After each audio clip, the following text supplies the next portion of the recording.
Olá, que bom estarmos juntos mais uma vez pela Bíblia, estudo da Bíblia. E hoje nós estamos iniciando o Evangelho de Lucas. Terminamos o Evangelho de João, você pode pesquisar aí no canal, tá tudo bonitinho para você. Bom, hoje a gente vai trabalhar um pouquinho agora o Evangelho de Lucas, vamos começar com Lucas capítulo 1, vamos versículo a versículo, entendendo, explicando, para que você possa compreender direitinho a palavra de Deus e aumentar a sua fé em Jesus. Lucas capítulo 1, versículo 1 e 2 está escrito: tendo em vista que muitos já se empenharam em elaborar uma narrativa histórica sobre os eventos que se cumpriram entre nós, conforme nos transmitiram os que desde o princípio foram testemunhas oculares dos fatos e servos dedicados à palavra. Bom, Lucas então ele está mostrando aqui a sua diligência em compilar, em escrever, elaborar uma narrativa realmente histórica acerca de Jesus Cristo, embora muitos já tivessem tentado fazer isso. E é muito interessante que ele diz que isso foi transmitido a ele através de testemunhas oculares. Bom, nós temos um texto aí como referência, Por exemplo, quando nós pesquisamos Marcos, capítulo 16, versículo 20, lá está escrito: então os discípulos saíram e pregaram por toda a parte, e o Senhor cooperava com eles, confirmando-lhes a palavra com os sinais que a acompanhavam. Então vejam que Lucas ele recebe informações diretamente dos discípulos de Jesus, tá bom? Lembrem-se também que Lucas era companheiro do apóstolo Paulo, e a gente vai entender agora um pouquinho no próximo versículo como é que Lucas ele tem aí essa viagem junto com Paulo ajustada para que ele pudesse escrever o Evangelho de Lucas e também Atos dos Apóstolos. Então vamos agora ler o versículo 3. Notem que Lucas agora ele diz assim: eu pessoalmente investiguei tudo em minúcias a partir da origem e decidi escrever-te um relato ordenado, ó excelentíssimo Teófilo, e isso para que tenhas plena certeza das verdades que a ti foram ministradas. Bom, aqui nós temos um ponto bastante interessante. Aparece aqui um personagem chamado Teófilo, que parece ser consenso entre os especialistas da Bíblia, alguém que colaborou, um colaborador de Lucas, e também colaborador de Paulo nas suas viagens missionárias. Pode ser algum cristão que tinha muitas posses, então ele decide ser um colaborador para que esse evangelho chegasse até nós. Vejam que maneira excelente você, que muitas vezes disponibiliza de recursos, pode ter para que o evangelho chegue também a outras pessoas que precisam do evangelho. É o caso desse canal, que se mantém no ar, não com contribuições de muita gente, mas apenas um ou dois irmãos aqui, para que o Evangelho chegue até você, para que o Pela Bíblia dia a dia chegue até você. Vejam só que legal quando a pessoa decide fazer isso por livre e espontânea vontade. E Deus abençoa muito, que foi o caso de Teófilo. Veja que Teófilo ele é considerado aqui como o excelentíssimo Teófilo, provavelmente alguém de posses mesmo, Bom, e aí o que é que acontece? O Lucas diz que ele pessoalmente investigou tudo. Ele recebeu dos discípulos, provavelmente Lucas, ele vai usar aí como base o Evangelho de Marcos, porque o Evangelho de Marcos, ele já era o evangelho mais antigo, foi o primeiro a ser escrito, sendo base para os outros evangelhos sinóticos também, tá? E ele diz que ele investigou tudo em minúcias, a partir da origem, ou seja, Lucas vai em documentos primários. Lucas não é uma pessoa rasa, não é uma tábula rasa. Lucas é uma pessoa que vai a fundo. Ele foi pesquisar na origem, ele foi lá no Evangelho de Marcos, ele foi atrás de saber provavelmente dos apóstolos, ele conversou com um monte de gente, ele faz uma reportagem interessantíssima acerca da vida e do ministério de Jesus. E ele diz que depois que ele escreveu tudo isso em minúcias, que ele pesquisou tudo, aí sim, aí ele decidiu escrever um relato ordenado para que o Teófilo conhecesse. E aí ele ainda diz o motivo pelo qual ele faz isso.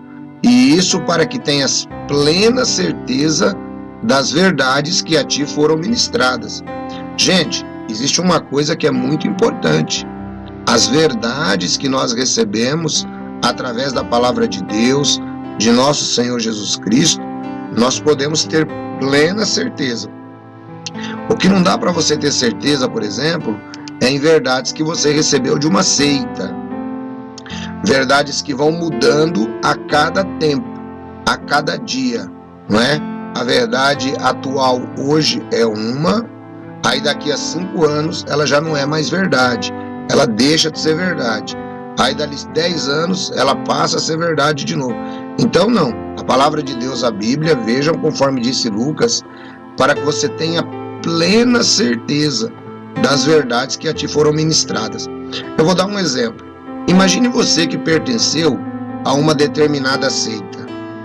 E aí você tinha plena certeza que Jesus, ele havia sido entronizado nos céus em 1914 e que aquela geração que viu o começo da guerra, da fome, da peste, ela nunca acabaria até que o Armagedon viesse. Imagine isso.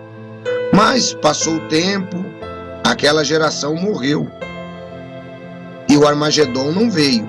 Será que era uma plena verdade que se poderia confiar? Vejam que foi o que ele disse. E isso para que tenhas plena certeza das verdades. Ou seja, tudo que Lucas escreveu há 2000 anos atrás, nós podemos confiar como plena verdade. Por quê? Porque eram palavras de Lucas? Claro que não. Porque eram palavras de Deus. Assim, a palavra de Deus, ela nunca cai por terra. Vamos prosseguir. Lucas vai longe. Lucas começa aqui no versículo 5 dizendo assim: na época de Herodes, rei da Judéia, havia um certo sacerdote chamado Zacarias, que fazia parte do grupo sacerdotal de Abias. E Isabel, sua esposa, também era uma das descendentes de Arão. Os dois andavam em justiça aos olhos de Deus e obedeciam de forma irrepreensível todos os mandamentos e doutrinas do Senhor. Bom, olha só como Lucas, ele diz a Teófilo que ele se propõe a fazer uma análise profunda. Lucas, ele vai pesquisar lá no Antigo Testamento e ele encontra essa turma de Abias, né? Veja só, certo sacerdote chamado Zacarias, que fazia parte do grupo sacerdotal de Abias. Bom, se você pesquisar o livro de 1 de Crônicas, capítulo 24, no versículo 10, onde estão ali a divisão das turmas sacerdotais que deveriam servir no templo em determinado período, e aquele agora era o período da turma de Abias, você vai ver que está escrito da seguinte maneira: a 7ª para Acós, a 8ª para Abias. Então, Abias era a 8ª turma que servia no templo, tá? Dentro daquele período anual designado ali pelo rei Davi. Então vejam que Lucas, ele vai longe.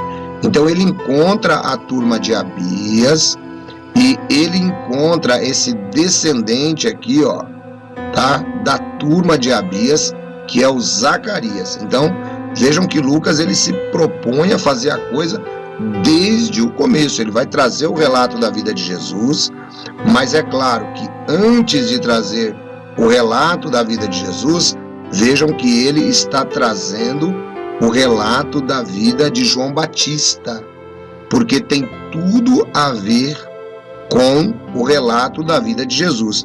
Olha que legal, né? Lucas, então, na sua busca, na sua precisão, ele disse assim: ó, eu vou colocar o relato de uma maneira bem ordenada, tá legal? E aí ele começa. Gente, isso aqui é um exemplo para nós.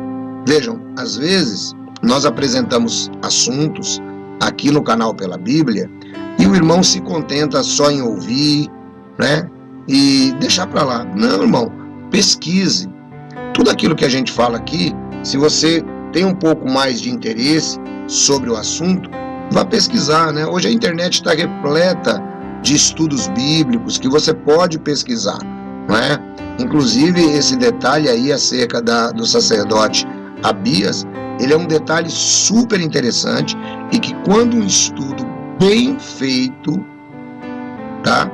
Ele vai mostrar que o Zacarias estava servindo num determinado tempo, tá?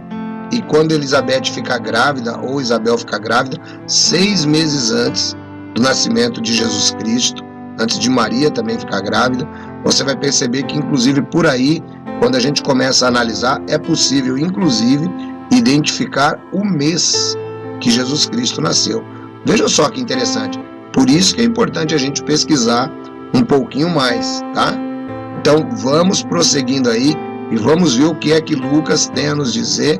Lucas diz que esse casal era um casal que obedecia a Deus, era um casal que andava irrepreensível, eram bons judeus, né? Então Deus escolheu esse casal para trazer através deles o nazireu chamado João Batista, que a gente vai continuar vendo agora no relato. Vamos lá. Contudo, eles não tinham filhos, porque Isabel era estéril e ambos eram avançados em idade. Em certa ocasião, quando seu grupo, que era aquele grupo lá que a gente já sabe que era o grupo de Abias, estava ministrando o serviço, Zacarias ministrava como sacerdote diante de Deus. Então note que agora era a vez de Zacarias. Zacarias estava ministrando ali como sacerdote diante de Deus e foi escolhido por sorteio, de acordo com a tradição do sacerdócio, para ter o acesso ao altar do Santo dos Santos e ali oferecer a queima do incenso. E chegando o momento da oferta do incenso, uma multidão de pessoas estava orando do lado de fora. Vejam, então Zacarias, ele é escolhido para fazer a oferta e as pessoas não podiam entrar ali, elas ficam do lado de fora aguardando, e enquanto isso, lá está Zacarias oferecendo a Deus, né, aquilo que era a oferta. Mas algo de muito estranho começa a acontecer. O que é que aconteceu de tão estranho nesse momento, né? Chegando o momento da oferta do incenso, uma multidão de pessoas estava orando do lado de fora. Bom, elas estavam orando e alguma coisa aconteceu. Eles estavam seguindo o ritual mosaico, por exemplo. Êxodo 37 diz exatamente esse ritual que eles estavam fazendo.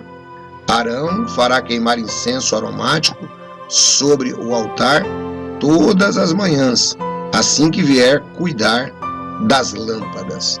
Então vejam que, conforme nós entendemos, Zacarias, ele era uma pessoa temente a Deus e cumpria os rituais da lei mosaica perfeitamente, assim como também o seu antepassado Arão. O que é que aconteceu agora com Zacarias queimando incenso e todo o pessoal lá fora? Isso nós vamos ver no nosso próximo estudo amanhã, se Deus quiser. Deus abençoe todos vocês. Vamos dar uma passadinha lá no canal JWR agora, que sempre tem algum assunto interessante para você. Se esse assunto foi legal, se você gostou, está começando agora um estudo novo, agora esse eu vou acompanhar, ancião. São sempre 15 minutinhos mais ou menos, né, para você ter contato com a palavra de Deus. Não perca não, tá? E se tem sido bênção na sua vida, divulgue para outras pessoas. Um grande abraço, fiquem na paz de Jesus, curta, espalhe, compartilhe e se inscreva no nosso canal.